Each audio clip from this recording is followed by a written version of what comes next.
Welcome to A Year of War and Peace. I'm your host, Brian E. Denton. A Year of War and Peace is a daily, year-long, chapter-by-chapter reading of and meditation on Leo Tolstoy's epic novel, War and Peace. In these videos and podcasts, you'll be treated to a free reading of one chapter per day of the novel, plus a reflective essay I've written individually tailored to that day's chapter. These readings are offered for free, though if you'd like to support me, you can do so in one of three ways. First, you could purchase my ebook, A Year of War and Peace. It features the entire novel, plus all of my reflective essays, and it's only $2.99 on Amazon.com. You could also become a patron at patreon.com/BrianEDenton. If you sign up there, you'll receive a sonnet once a month, plus a link to an ebook of my collected sonnets. Finally, if you like, you can make a one-time donation to my PayPal account. The email there is brianedenton@gmail.com. You can also use that email to contact me. I'd be happy to hear from you. Your support is greatly appreciated. Today's reading and reflection is on Chapter 132. Chapter 132. The old Count, who had always kept up an enormous hunting establishment, but had now handed it all completely over to his son's care, being in very good spirits on this 15th of September, prepared to go out with the others. In an hour's time, the whole hunting party was at the porch. Nicholas, with a stern and serious air, which showed that now was no time for attending to trifles, went past Natasha and Petya, who were trying to tell him something. He had a look at all the details of the hunt, sent a pack of hounds and huntsmen on ahead to find the quarry, mounted his chestnut Donets, and whistling to his own leash of borzois, set off across the threshing ground to a field leading to the Otradano wood. The old Count's horse, a sorrel gelding called Vishlankia, was led by the groom in attendance on him, while the Count himself was to drive in a small trap straight to a spot reserved for him. They were taking 54 hounds, with 6 hunt attendants and whippers in. Besides the family, there were 8 borzoi kennelmen and more than 40 borzois, so that, with the borzois on the leash belonging to members of the family, there were about 130 dogs and 20 horsemen. Each dog knew its master and its call. Each man in the hunt knew his business, his place, what he had to do. As soon as they had passed the fence, they all spread out evenly and quietly, without noise or talk, along the road and field leading to the Otradano covert. The horses stepped over the field as over a thick carpet, now and then splashing into puddles as they crossed the road. The misty sky still seemed to descend evenly and imperceptibly toward the earth. The air was still, warm, and silent. Occasionally, the whistle of a huntsman, the snort of a horse, the crack of a whip, or the whine of a straggling hound could be heard. When they had gone a little less than a mile, 5 more riders with dogs appeared out of the mist, approaching the Rostovs. In front rode a fresh-looking, handsome old man with a large gray mustache. "Good morning, uncle," said Nicholas, when the old man drew near. "That's it. Come on. I was sure of it," began Uncle. He was a distant relative of the Rostovs, a man of small means, and their neighbor. "I knew you wouldn't be able to resist it, and it's a good thing you're going. That's it. Come on." This was Uncle's favorite expression. "Take the covert at once, for my Gierchik says the Ilagins are at Kornicki with their hounds. That's it. Come on. They'll take the cubs from under your very nose." "That's where I'm going. Shall we join up our packs?" asked Nicholas. The hounds were joined into one pack, and Uncle and Nicholas rode on side by side. Natasha, muffled up in shawls which did not hide her eager face and shining eyes, galloped up to them. She was followed by Petya, who always kept close by her, and by Michael, a huntsman, and by a groom appointed to look after her. Petya, who was laughing, whipped and pulled at his horse. Natasha sat easily and confidently on her black Arabchik, and reined him in without effort with a firm hand. Uncle looked round disapprovingly at Petya and Natasha. He did not like to combine frivolity with the serious business of hunting. "Good morning, Uncle. We are going too," shouted Petya. Good morning, but don't go overriding the hounds," said Uncle sternly. "Nicholas, what a fine dog Trunilla is. He knew me," said Natasha, referring to her favorite hound. "In the first place, Trunilla is not a dog, but a harrier," thought Nicholas, and looked sternly at his sister, trying to make her feel the distance that ought to separate them at that moment. Natasha understood it. You mustn't think we'll be in anyone's way, uncle, she said. We'll go to our place and won't budge. A good thing too, little countess, said uncle. Only mind you don't fall off your horse, he added, because... That's it, come on. You've nothing to hold on to. The oasis of the Otradano covert came in sight a few hundred yards off. The huntsmen were already nearing it. Rostov, having finally settled with uncle where they should set on the hounds, and having shown Natasha where she was to stand, a spot where nothing could possibly run out, went round above the ravine. Well, nephew, you're going for a big wolf, said uncle. Mind, don't let her slip. That's as may happen, answered Rostov. Karay here, he shouted, answering uncle's remark by this call to his borzoi. Karay was a shaggy old dog with a hanging jowl, famous for having tackled a big wolf unaided. They all took up their places. The old count, knowing his son's ardor in the hunt, hurried so as not to be late, and the huntsmen had not yet reached their places when Count Ilya Rostov, cheerful, flushed, and with quivering cheeks, drove up with his black horses over the winter rye to the place reserved for him, where a wolf might come out. Having straightened his coat and fastened on his hunting knives and horn, he mounted his good, sleek, well-fed, and comfortable horse, Viflankia, which was turning gray like himself. Count Ilya Rostov, though not at heart a keen sportsman, knew the rules of the hunt well, and rode to the bushy edge of the road where he was to stand, arranged his reins, settled himself in the saddle, and feeling that he was ready, looked about with a smile. Beside him was Simon Chekmar, his personal attendant, an old horseman now somewhat stiff in the saddle.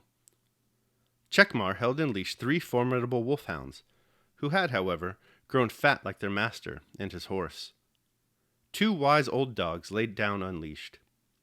Some 100 paces farther along the edge of the wood stood Mitka, the count's other groom. Before the hunt, by old custom, the count had drunk a silver cupful of mulled brandy, taken a snack, and washed it down with half a bottle of his favorite Bordeaux. He was somewhat flushed with the wine and the drive. His eyes were rather moist and glittered more than usual, and as he sat in his saddle, wrapped up in his fur coat, he looked like a child taken out for an outing. The thin, hollow-cheeked Chekmar, having got everything ready, kept glancing at his master, with whom he had lived on the best of terms for 30 years, and understanding the mood he was in, expected a pleasant chat. A third person rode up circumspectly through the wood. It was plain that he had had a lesson, and stopped behind the count. This person was a gray-bearded old man in a woman's cloak, with a tall peaked cap on his head. He was a buffoon, who went by a woman's name, Nastasia Ivanova. Well, Nastasia Ivanova, whispered the count, winking at him, if you scare away the beast, Daniel will give it to you. I know a thing or two myself, said Nastasia Ivanova. Hush, whispered the count, and turned to Simon. Have you seen the young countess? He asked. Where is she? With young Count Peter, by the Zara of rank grass, answered Simon, smiling. Though she's a lady, she's very fond of hunting. And you're surprised at the way she rides, Simon, eh? Said the count. She's as good as many a man. Of course. It's marvelous. So bold. So easy. And Nicholas, where is he? By the Yadai of Upland, isn't he? Yes, sir. He knows where to stand. He understands the manner so well that Daniel and I are often quite astounded, said Simon, well knowing that that would please his master. Rides well, huh? And how well he looks on his horse, huh? Ah, a perfect picture. How he chased a fox out of the rank grass by the Zaranivsky thicket the other day. Leaped a fearful place. What a sight when they rushed from the covert. The horse worth 1,000 rubles and the rider beyond all price. Yes, one would have to search far and wide to find another as smart. To search far, repeated the count, evidently sorry Simon had not said more. To search far, he said, turning back the skirt of his coat to get at his snuff-box. The other day, when he came out from mass in full uniform, Michael Sidorich, Simon did not finish.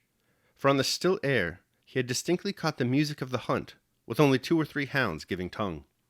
He bent down his head and listened, shaking a warning finger at his master. They are on the scent of the cubs, he whispered. Straight to the Lyadov uplands.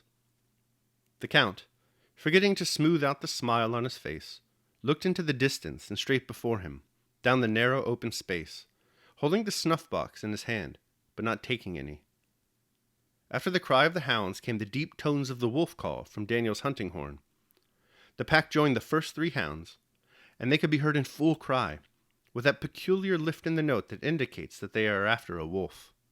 The whippers in no longer sat on the hounds, but changed to the cry of uli uli, and above the others rose Daniel's voice, now a deep bass, now piercingly shrill. His voice seemed to fill the whole wood, and carried far beyond out into the open field. After listening a few moments in silence, the Count and his attendant convinced themselves that the hounds had separated into 2 packs. The sound of the larger pack, eagerly giving tongue, began to die away in the distance, and the other pack rushed by the wood past the Count, and it was with this that Daniel's voice was heard calling uli uli. The sounds of both packs mingled and broke apart again, but both were becoming more distant. Simon sighed, and stooped to straighten the leash a young borzoi had entangled. The Count too sighed, and noticing the snuff-box in his hand, opened it and took a pinch. "Back!"